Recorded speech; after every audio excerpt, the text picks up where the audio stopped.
Isang gabi, abala ang langgam sa pag-iipon ng pagkain.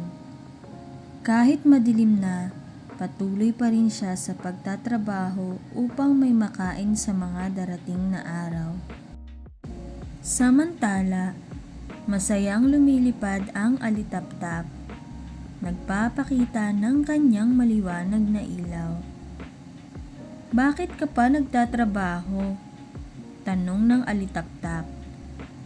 "Mas mabuting mag-enjoy na lang sa buhay tulad ko."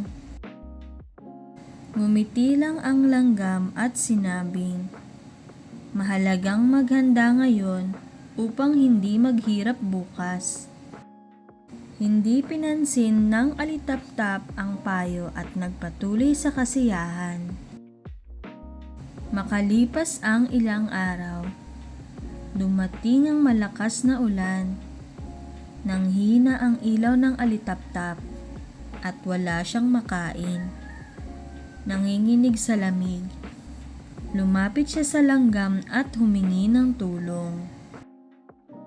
Tinulungan naman siya ng langgam at sinabing, "Hindi masama ang mag-enjoy, basta't marunong ding maghanda."